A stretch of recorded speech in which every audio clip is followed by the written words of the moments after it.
Irmãos, há visões que o homem jamais esqueceria se pudesse vê-las por apenas um instante. Eu confesso que sempre nas minhas orações eu oro para obter um sonho, tipo a essas visões que os profetas tiveram em sonho. Isaías viu o trono do Senhor e os serafins clamando: Santo, Santo, Santo é o Senhor dos exércitos. Toda a terra está cheia da sua glória.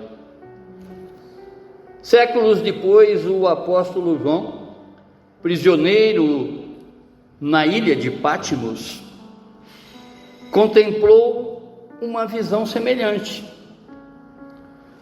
João viu não apenas os anjos, mas também viu uma multidão incontável,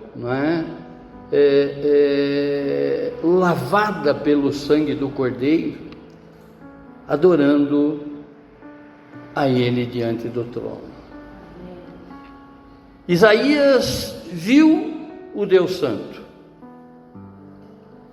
e João testemunhou em revelação sobre a vitória final do povo de Deus. Abra a Bíblia de vocês, palavra nunca ministrada aqui nessa igreja. Apocalipse, no capítulo 7, a partir do verso 9.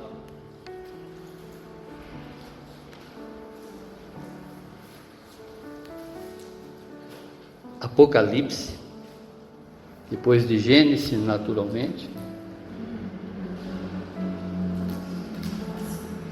o último livro das Sagradas Escrituras do Novo Testamento, também chamado de Revelação. Apocalipse, capítulo 7, a partir do verso 9. Depois dessas coisas, vi e eis grande multidão que ninguém podia contar, de todas as nações, tribos, povos e línguas, em pé diante do trono e diante do Cordeiro, vestidos de vestes brancas, com ramos de palmeiras nas mãos.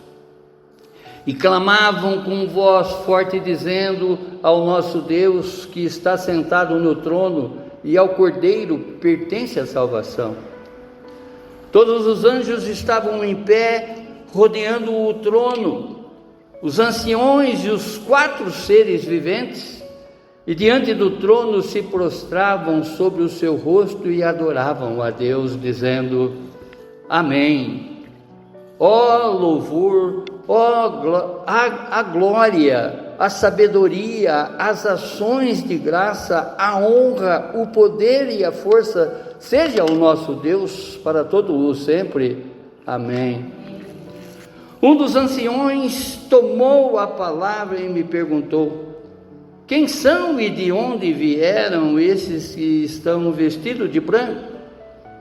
Respondi: o Senhor sabe. Então ele me disse: estes são os que vêm da grande tribulação, que lavaram as suas vestes e alvejaram no sangue do Cordeiro. Por isso estão diante do trono de Deus e o adorando dia e noite no seu santuário. E aquele que está sentado no trono estenderá sobre eles o seu tabernáculo.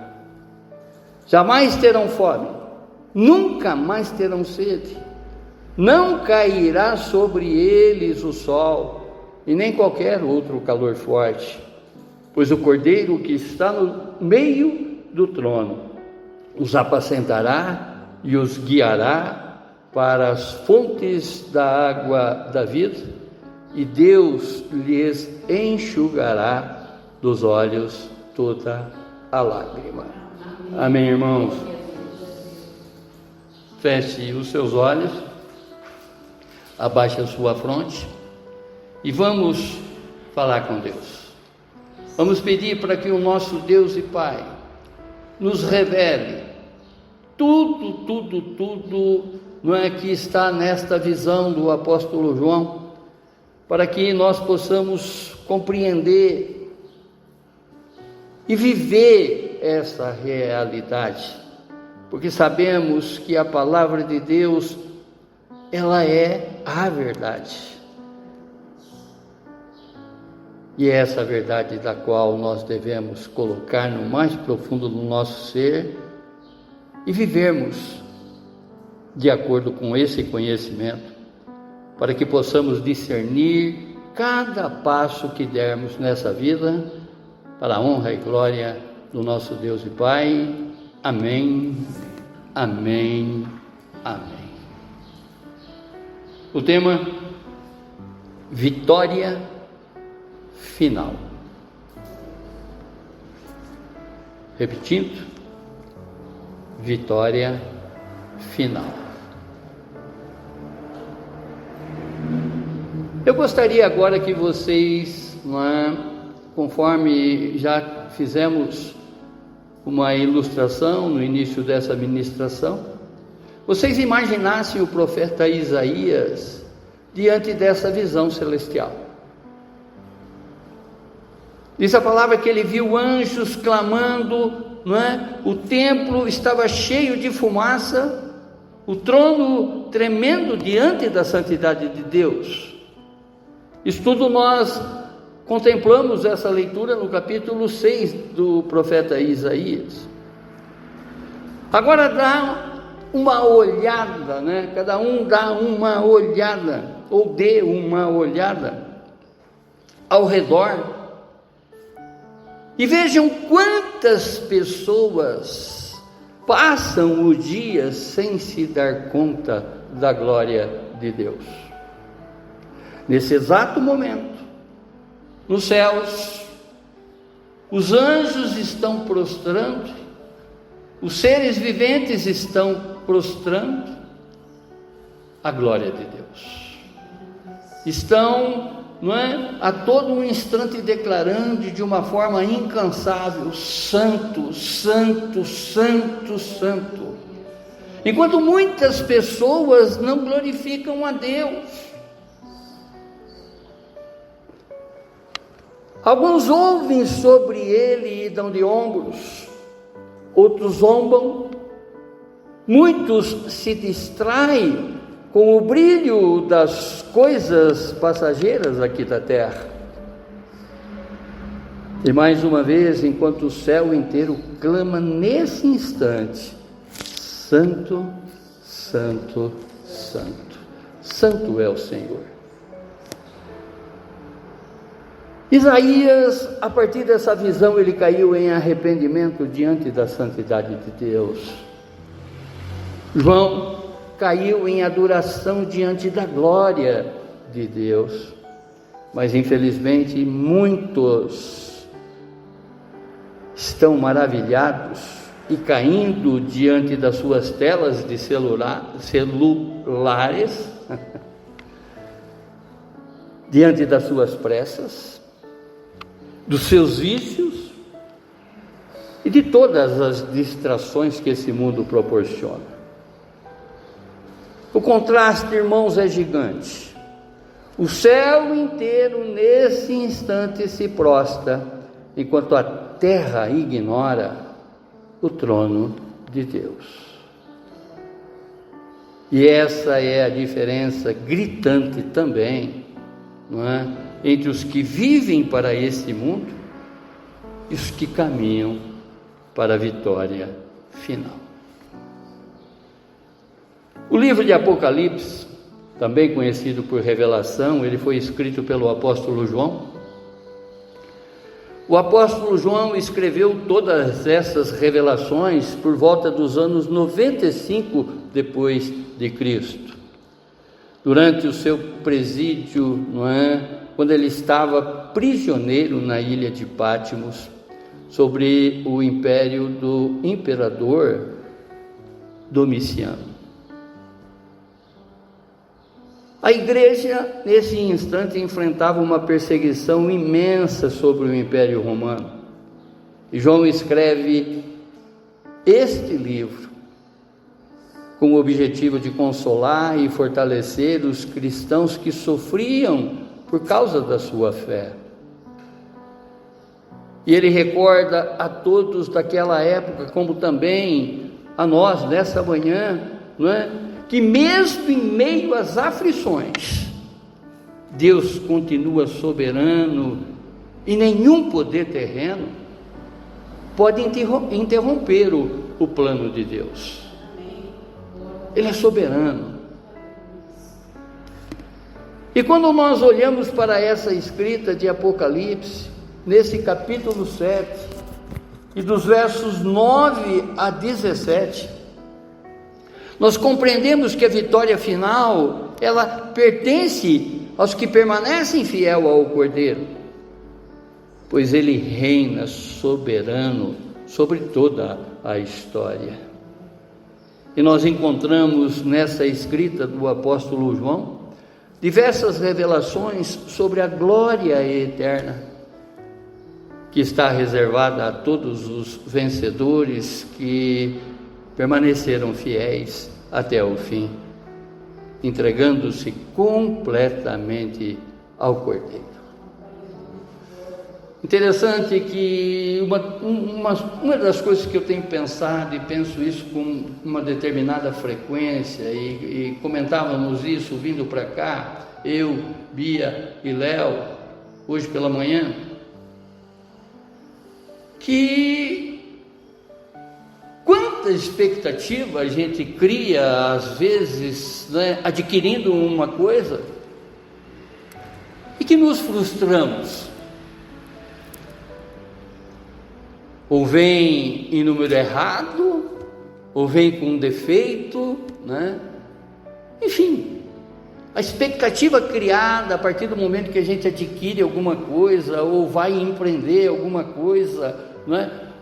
Parece que existe uma tendência natural de dar errada no primeiro momento, entre aspas, muitas vezes nos contrariando daquilo que a gente tem de expectativa. Olha agora para um calçado que você compra, né? Num determinado momento, principalmente essas compras hoje que a gente desenvolve pela internet, né? Vem com aquele defeitinho que ninguém vê, mas você está vendo. E isso incomoda, né? Quantas coisas, né? De um eletrodoméstico, um celular, qualquer coisa. Eu faço essa contemplação exatamente durante todo o meu tempo de existência aqui nesse mundo, né? E eu vejo quantas vezes eu criei expectativa para determinadas coisas e me frustrei. Mas quem compreende a palavra de Deus, quem tem o discernimento sobre esse conhecimento já adquirido, consegue observar que essas coisas acontecem justamente para que a gente não se acomode com as coisas desse mundo. O próprio Jesus já disse que no mundo teremos aflições. E se essas coisinhas não dão certo, não é? Tem uma razão aos olhos do crente, porque esse mundo é errado. Embora estamos nesse mundo, mas não pertencemos a esse mundo. E essa visão de Isaías, essa visão de João, traz exatamente uma reflexão muito profunda, não é?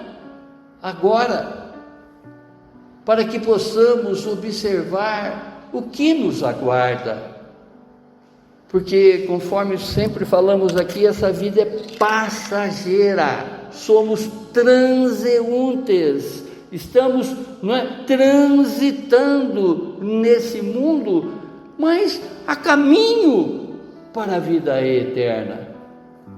Onde que eu sempre friso para vocês, e a palavra ratifica isso, que essa eternidade já começou nos nossos dias.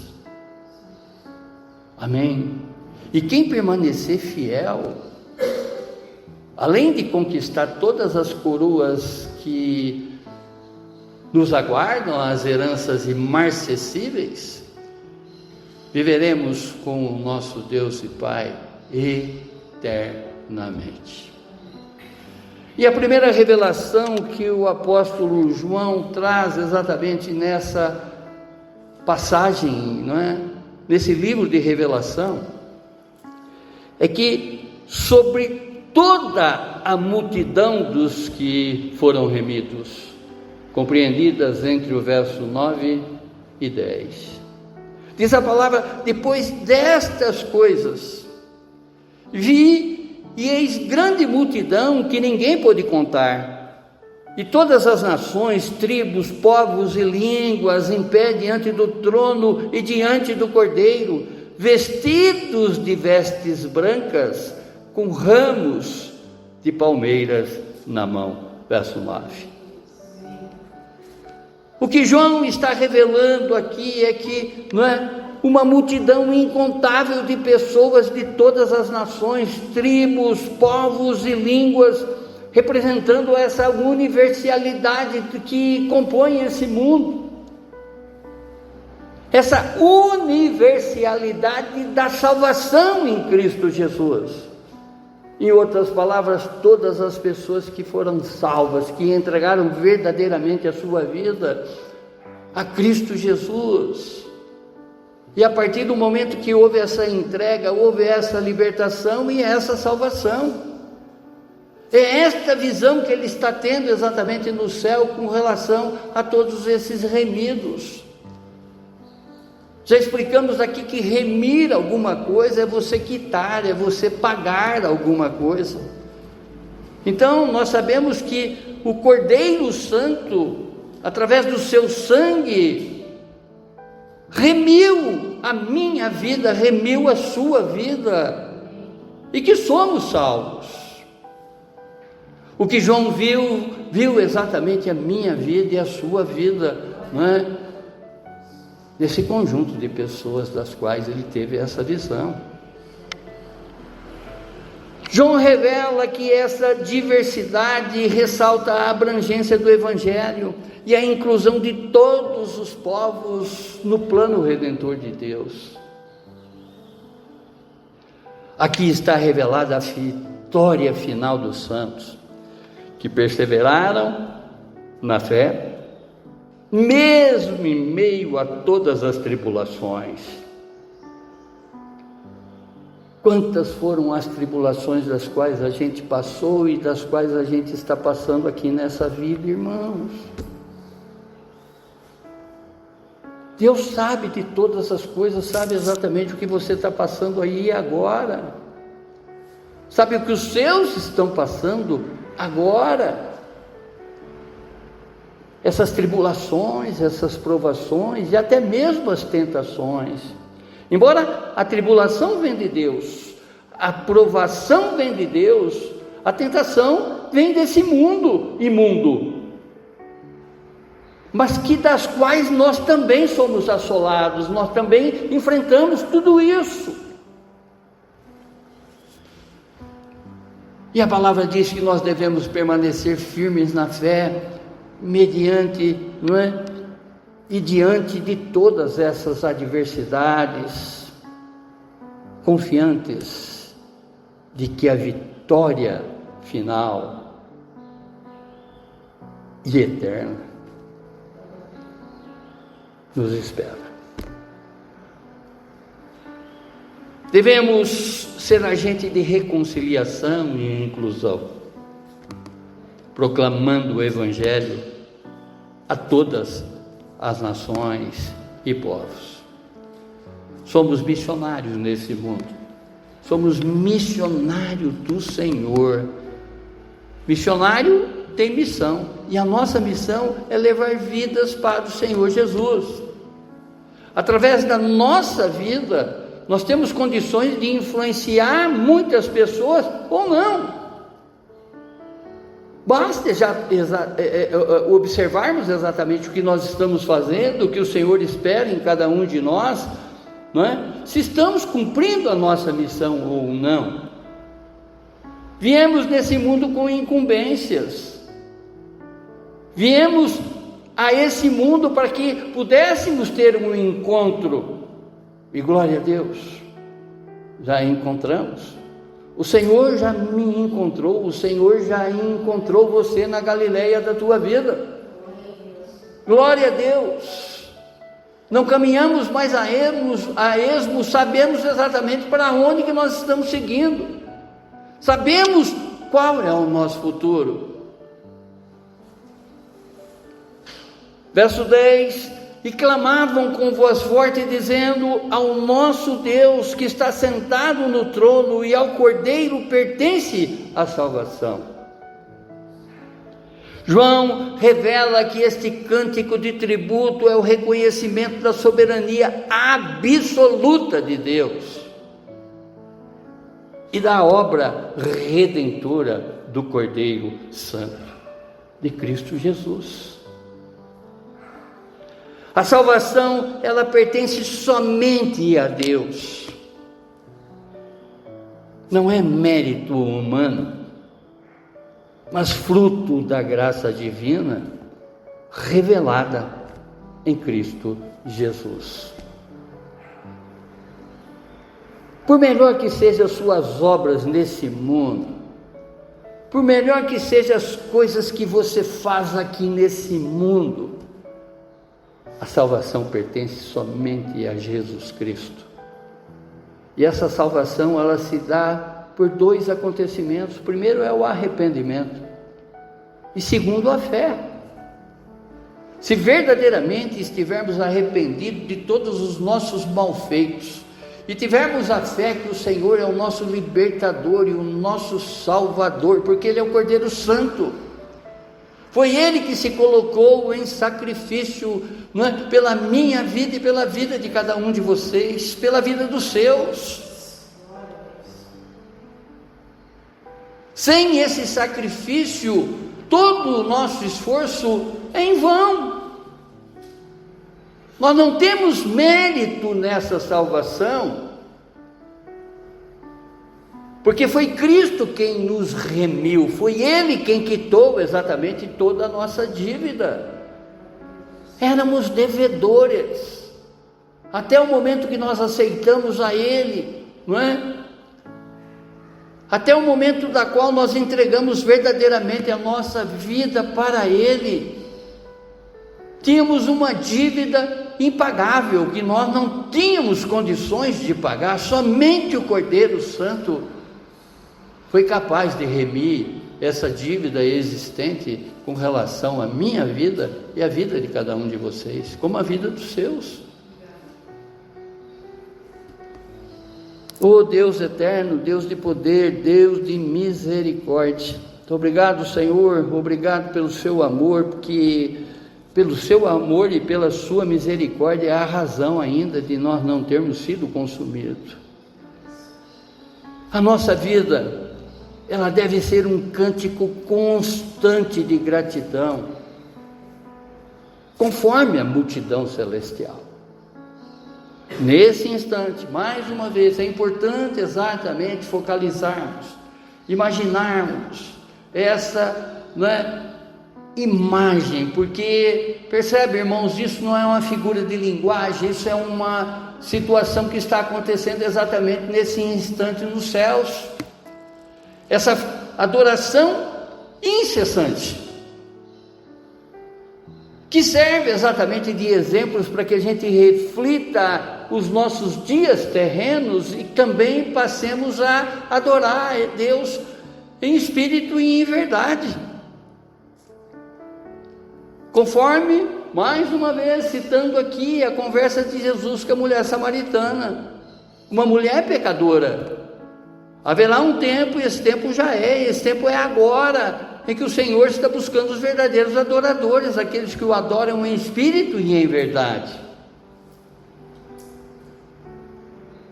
Com Deus não existe hipocrisia, não existe disfarces. Sempre digo aqui que nós podemos enganar o nosso semelhante, enganar até mesmo a nós próprios, mas jamais enganaremos ao nosso Deus e Pai. Ele é onisciente, Ele sabe de todas as coisas, Ele sabe o que você está pensando aí agora. Oh Deus eterno, a verdadeira adoração, ela é cristocêntrica e teocêntrica. O que significa? É eu colocar o Senhor no centro de todas as coisas. Todas as minhas realizações têm que ser cristocêntrica e teocêntrica, ou seja, não é? Centralizar todas as minhas decisões, todas as minhas escolhas em Cristo Jesus, como também no nosso Deus e Pai. Theo, no grego, é Deus. É Ele no centro de todas as coisas, é Ele cuidando exatamente de cada área da nossa vida. A Ele que nós devemos dedicar todas as áreas da nossa vida, a nossa mente, o nosso pensamento, não é? O nosso coração. Entregar exatamente essa tricotomia que faz parte do nosso ser, porque tricotomia, alma, corpo e espírito, três condições das quais nos faz como um ser. Entregar tudo a Ele, porque tudo vem dEle e tudo volta para Ele. Segunda revelação sobre a adoração perfeita dos céus, versos 11 e 12. Todos os anjos estavam em pé, rodeando o trono. Os anciões e os 4 seres viventes diante do trono se prostravam sobre o seu rosto e o adoravam a Deus. Essa visão, irmãos, é Isaías mostrando, é Deus mostrando para Isaías, Deus mostrando para João, o que é exatamente, não é, essa cena que está acontecendo agora nos céus, para que nós também possamos contemplar essa mesma situação, não é? E já iniciarmos essa adoração nessa vida terrena, independente dos perrengues, independente de todas as contrariações, independente de todas as coisas das quais você cria uma expectativa muito grande e se frustra. Temos que adorar a esse Deus, porque Ele é perfeito, e não a perfeição das coisas que a gente está buscando, as perfeições até mesmo em nós. O único perfeito é Deus, e Ele é o único digno de todo louvor e toda adoração. A Ele seja dada toda a glória, e não pelo que nós estamos fazendo. Essa cena é uma das mais solenes e majestosas de toda a revelação. Nós estamos enxergando o céu agora, irmãos. A palavra, ela demonstra que os céus, as ruas, né, as paredes, as construções são todas como nós pudéssemos estar contemplando agora, né, como se fosse de pedras preciosas. Mas aqui nós estamos vendo o trono de Deus, da qual Ele está sendo adorado nesse instante. E essa é uma das visões que a Bíblia mostra, né, que a Bíblia narra com maior majestade, né, com maior profundidade, para que verdadeiramente a gente não se perca nessa vida terrena. Falávamos ainda nessa manhã, vindo para cá, não é? Deus, Ele quer o melhor para nós, tanto nessa vida quanto na vida, ou melhor, Ele quer tudo de bom para nós nessa vida, Mas se você ainda não obteve determinadas coisas, é que talvez você poderia até se perder com essas coisas das quais você está buscando. E jamais Deus daria alguma coisa, não é, que fosse lhe prejudicar. Às vezes a gente almeja as coisas, não é, observando exatamente o ímpio que possui uma série de coisas, ou seja, o pecador que tem um monte de coisa, e você como crente, não é, seguindo a palavra de Deus, não obtém. Veja, ele é ímpio, ele é um pecador. Talvez se você adquirisse essa mesma coisa que ele tivesse, você se transformaria num pecador e não num verdadeiro adorador que Deus busca em cada um de nós. Todos os anjos se refere-se a um número incontável de anjos que estão em perfeita harmonia agora diante do trono de Deus. E João revela que esse gesto de se prostrar com o rosto em terra simboliza submissão total e reconhecimento absoluto sobre a santidade de Deus. A verdadeira adoração é uma resposta à glória de Deus, não uma busca por benefício próprio. O que a gente observa aqui cada vez mais o Evangelho de Jesus, o Evangelho cristocêntrico, o Evangelho teocêntrico, ou seja, tudo centralizado na pessoa de Cristo Jesus, tudo centralizado na pessoa de Deus, cada vez mais está sendo colocado num plano de negociação. Tem muitas denominações prometendo que o crente, vai ficar rico, sem dizer que ele já é rico. Já somos afortunados. Existe uma herança imarcessível, que significa interminável. Existe uma herança incorruptível.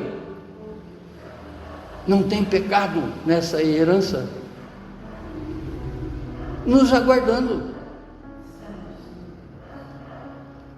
Já somos participantes disso tudo, não é? Porque Deus, através da sua promessa, uma vez que nós estamos caminhando nesse mundo sem nos contaminar com as coisas desse mundo, essa promessa nos alcança. Já somos participantes dessa herança, não é? Imarcessível, interminável, incorruptível. Já pertence a nós. E tem muitas pessoas indo buscar a prosperidade que é temporária nesse mundo. Coisas que vão enferrujar, coisas que vão quebrar, coisas que vão acabar. Veja que a palavra, Jesus, Ele está nos acolhendo no seu tabernáculo, na sua casa.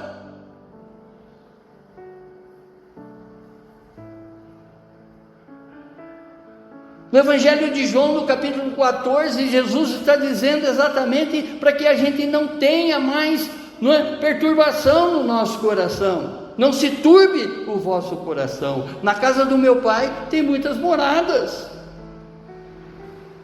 Se não pertencemos a esse mundo, o mundo que nos aguarda, e eternamente, já tem um lugar reservado para cada um de nós. O Deus eterno. Nessa visão, João, ele está revelando a mim e a você que quando o culto é centrado em Cristo Jesus, ele já é uma antecipação do que viveremos na eternidade. Estamos aqui hoje, nessa manhã, prestando um culto de louvor e adoração ao Cordeiro Santo. Isso que vai ser, né, uma condição futura para cada um de nós. Vamos adorar a Deus de uma forma ininterrupta. Na adoração reside a alegria. Seremos alegres eternamente, porque estamos adorando ao nosso Deus.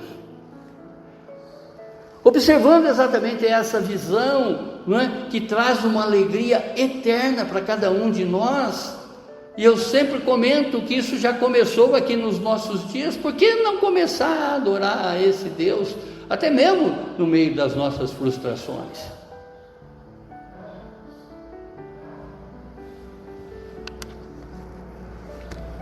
Verso 12, dizendo amém.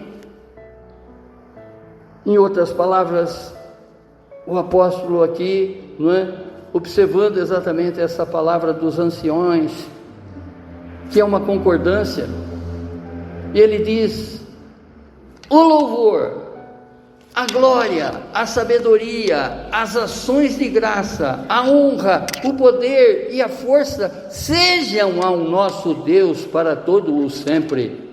Amém. Assim tem que ser cumprido. Percebe, irmãos, que aqui está 7 declarações: louvor, glória, sabedoria, ações de graça, honra, poder e força. Seja o nosso Deus. É o reconhecimento exatamente que Ele está envolvendo, não é, tudo isso. Nele é envolvido todas essas declarações, todos esses louvores, toda a glória a Ele, porque Ele é soberano. E essas 7 declarações de louvor vêm logo após os anjos se prostrarem, ou seja, a adoração que gera adoração. João, ele revela que no céu não há murmuração, apenas gratidão. Não há dúvida, apenas certeza. Não há ego, apenas exaltação do Senhor. É Ele é exaltado, é Ele que tem que exaltar, é Ele que tem que ser glorificado. A Ele toda a honra e toda a glória. Amém? Nosso culto, ele deve refletir essa mesma atmosfera celestial. O que nós estamos fazendo aqui e agora, não é? Nós estamos totalmente em sintonia com os céus, porque nós estamos tendo a compreensão do que está acontecendo lá agora. Estamos unidos, estamos ligados exatamente nessa mesma adoração, porque estamos reconhecendo que Cristo é a razão da nossa existência.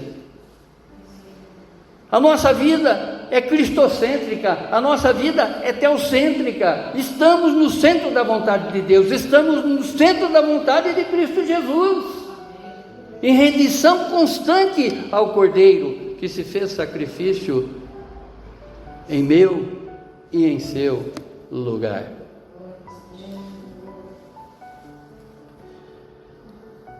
Ó Pai eterno, louvar é declarar que Deus é digno mesmo em meio à dor. Mais uma vez, eu não sei o que você está passando, eu não sei o que os seus estão passando, mas jamais nós poderemos deixar de louvar a Deus. Louvar é reconhecer quem Deus é, e adorar é saber identificar todos os seus atributos, ou seja, tudo aquilo que qualifica Ele. Ele é onipotente, Ele é onipresente, Ele é onisciente, Ele é amoroso, Ele é piedoso, Ele é misericordioso.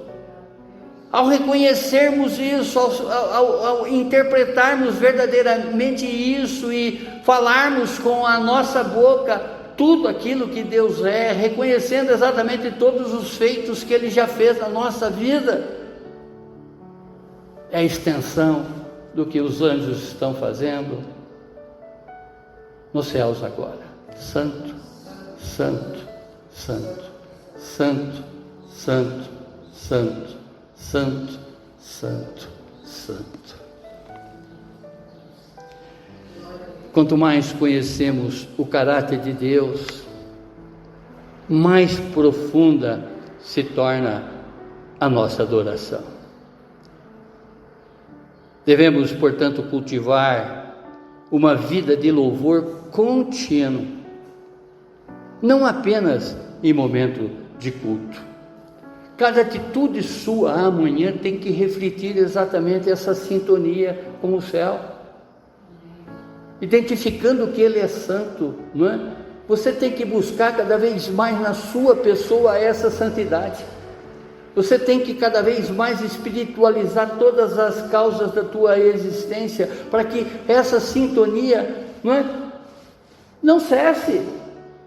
Da maneira incessante que eles estão lá, proclamando agora santo, santo, santo, uma vez que a tua vida nesse plano está sendo santificada para esse Deus, você está rendendo a Ele uma homenagem, você está prestando um culto para Ele. Naquilo que eu sempre falo aqui nesse púlpito, quer fazer um culto para Deus, faça a vontade dEle. Esse é o maior culto que nós podemos prestar aqui nesse mundo, fazendo a vontade dEle, diante de tantos assédios que a gente recebe no dia a dia. É Ele o único digno. Eu me torno santo a partir do momento que eu não me desligo dessa sintonia.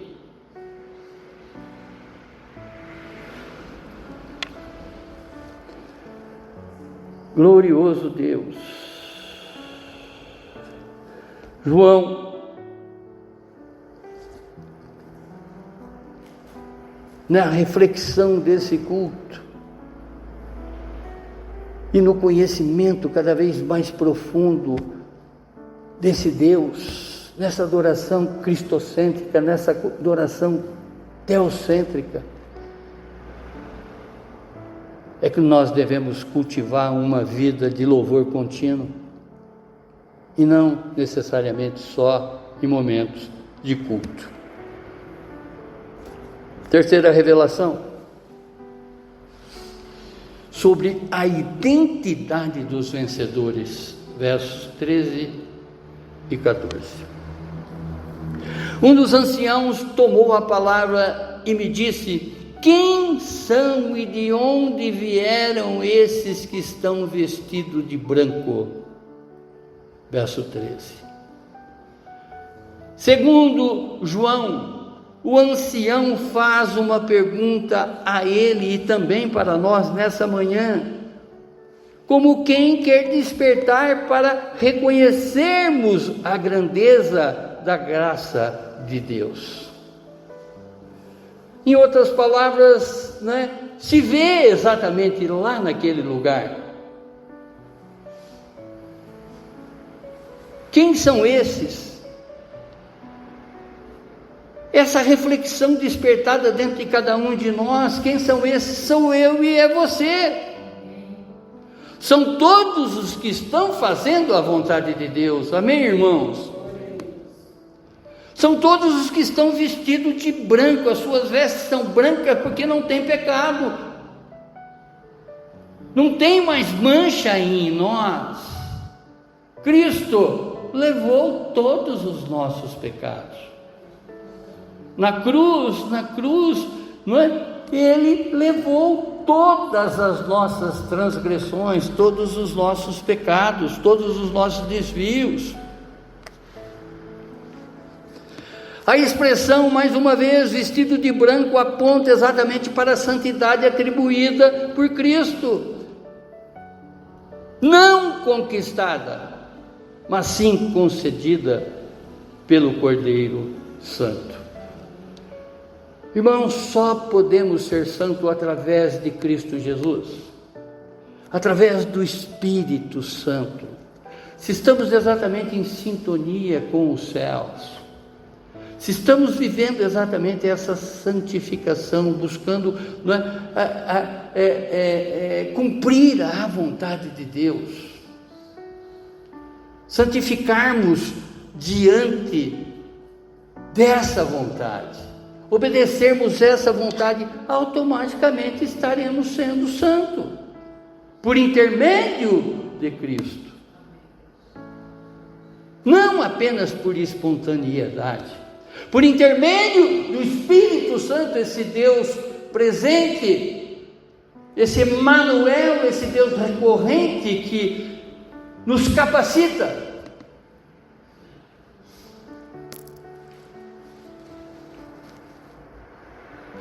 A expressão de onde vieram indica que o caminho até o céu passa pela tribulação e fidelidade. Os céus já nos conhece pelo nome. Permanecer firme na fé é ser contado entre os que vestes brancos diante do trono. Por isso que o ancião ele está exatamente informando aqui para despertar, não é, essa visão em cada um de nós, para que olhemos para a nossa vida e se estamos ou não sendo essas pessoas que estão ali agora diante do trono. Aí e agora, porque já começamos aqui essa sintonia. Amém, irmãos? A vitória final deve nos causar admiração ao lembrarmos de onde viemos e quem nos purificou.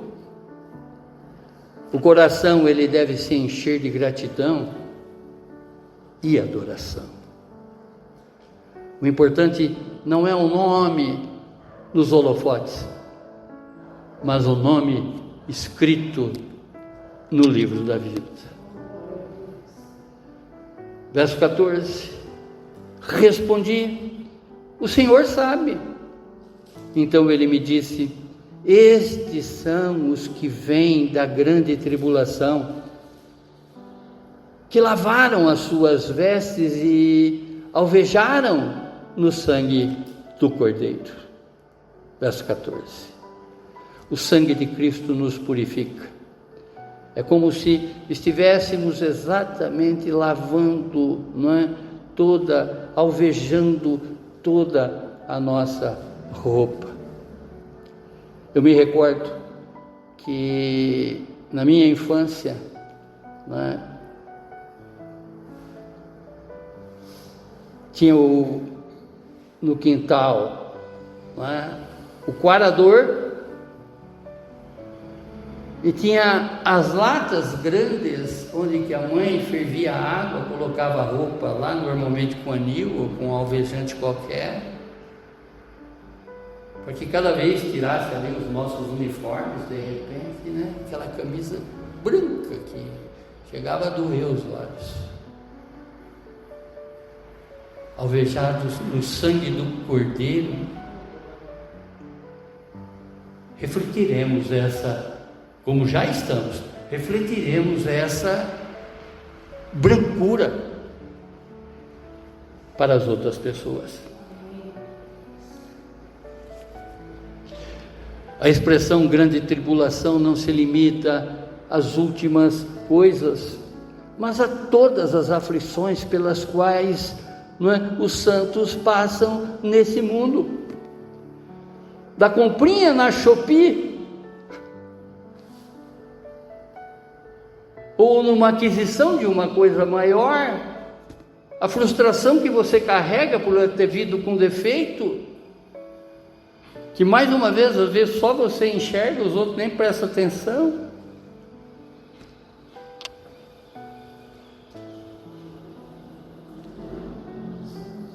As imagens das vestes lavadas no sangue do Cordeiro, ela é paradoxal, já explico. O sangue, ele tem como um símbolo de morte, mas aqui ele purifica a vida. Esse paradoxo, essa contradição, essa contrariedade. O sangue, que normalmente representa a morte, aqui ele purifica a vida.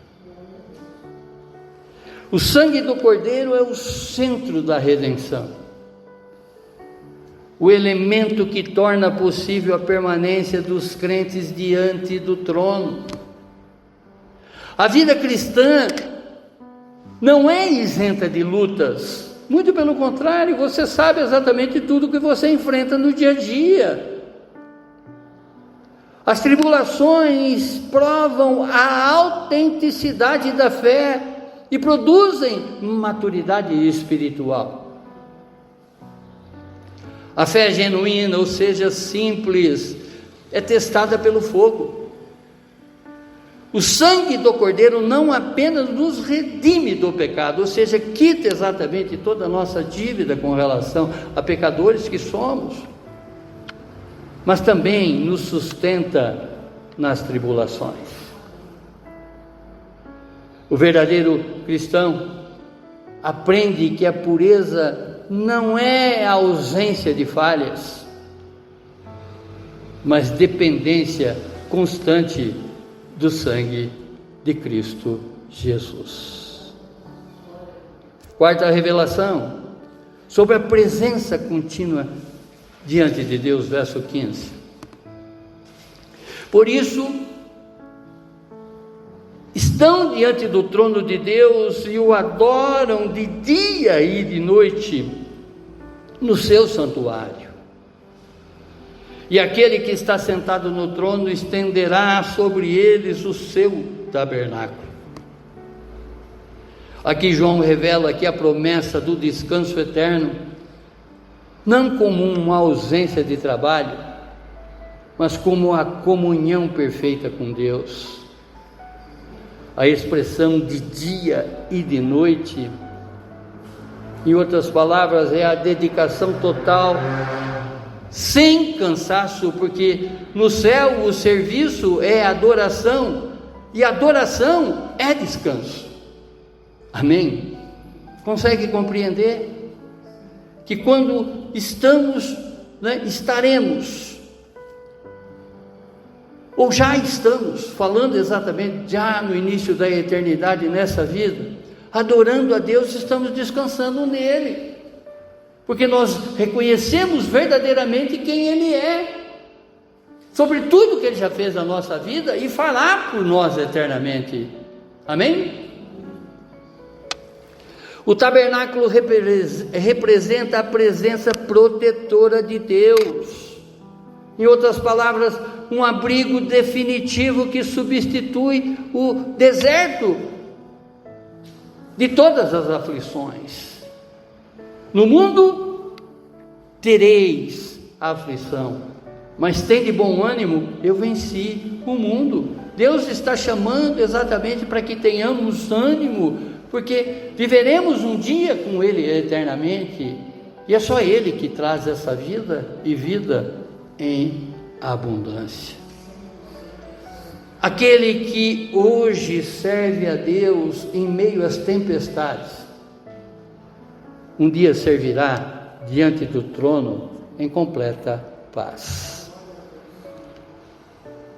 Aqui na terra, Deus habita em nós pelo Espírito.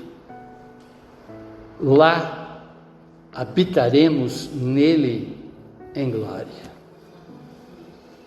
Toda distância espiritual termina na comunhão eterna com o Criador. Quinta revelação, sobre o consolo do Cordeiro, dos versos 16 a 17, parte A. Diz a palavra: jamais terão fome, nunca mais terão sede, não cairá sobre eles o sol, nem qualquer outro calor forte.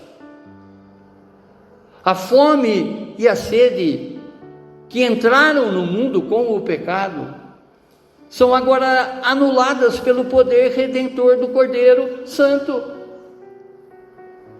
Aqueles que sofreram fome, sede e opressão por causa da fé, agora desfrutam o descanso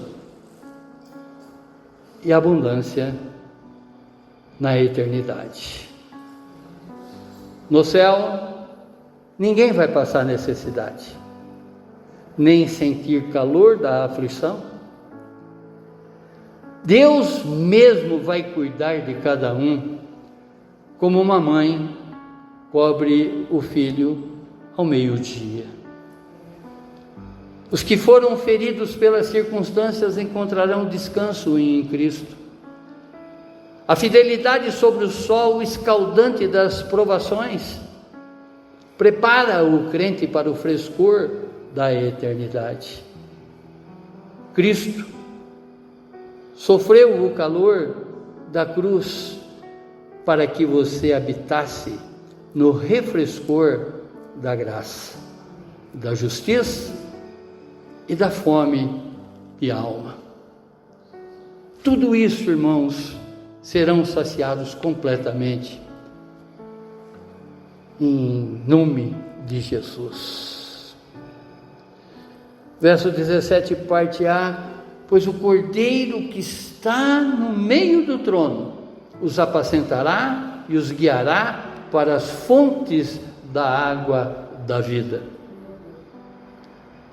O Cordeiro, agora entronizando, torna-se pastor celestial que supre todas as necessidades espirituais do seu povo. Por isso que na epístola de 1 Pedro está escrito que Jesus Cristo é o bispo da nossa alma.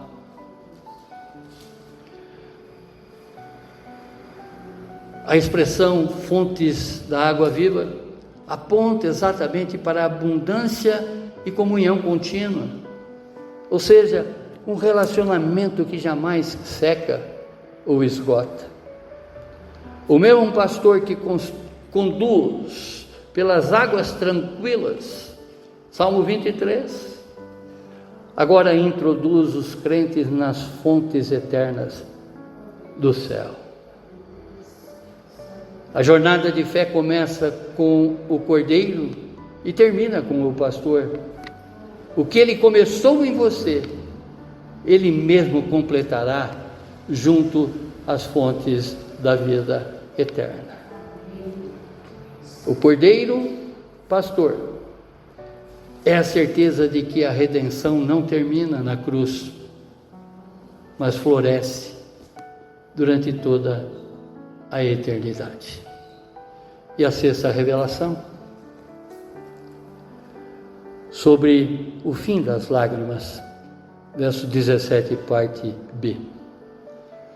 E Deus lhes enxugará todos olhos de toda a lágrima. João revela aqui para os cristãos daquela época, como também para nós nessa manhã, as promessas mais carinhosas de toda a Escritura. Oh, glória! João afirma que o ato de Deus enxugar as lágrimas é o símbolo da eliminação completa da dor, da saudade, da justiça.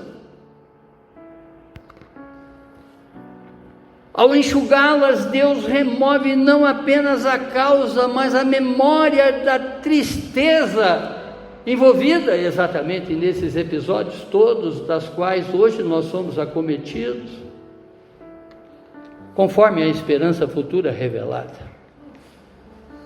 No livro de Apocalipse, também, no capítulo 21, verso 4, diz: e eles enxugará dos olhos toda lágrima, e já não existirá mais morte, já não haverá luto, nem pranto, nem dor, porque as primeiras coisas já passaram.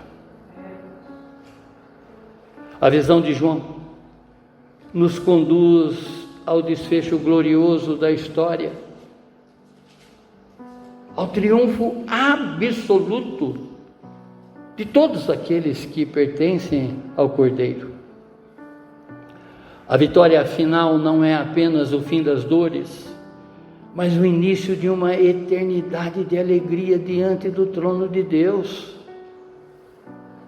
Os que venceram são aqueles que permaneceram fiéis, lavando as suas vestes no sangue do Cordeiro e mantendo a fé mesmo em meio a toda a tribulação. No céu, toda lágrima será enxugada, toda batalha cessará, e os vencedores celebrarão para sempre a vitória final, conquistada por Cristo Jesus. Abaixe a sua fronte, feche seus olhos.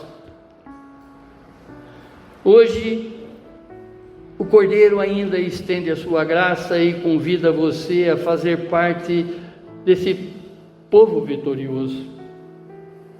Não permita que as lutas temporais apaguem a esperança da vitória eterna. Rendam-se completamente a Cristo. Lave suas vestes em seu sangue e permaneçam firmes até o fim. Pois somente os que se entregam ao Cordeiro experimentarão um dia a gloriosa vitória final. Obrigado, Deus. Muito obrigado, Pai, por essa revelação, por profunda revelação que o apóstolo João, através da visão que o Senhor proporcionou a ele, essa visão de céus, chega até a nós nessa manhã, Pai, para que possamos sair daqui completamente diferente da maneira que nós entramos, já enxergando também através dos olhos de João essa visão que nos aguarda, esse momento sublime da qual teremos juntamente diante do Senhor e do seu trono um dia, para a honra e glória do seu nome. Amém, amém, amém. Glórias a ti, Senhor, glórias a ti, Senhor, glórias a ti, Senhor.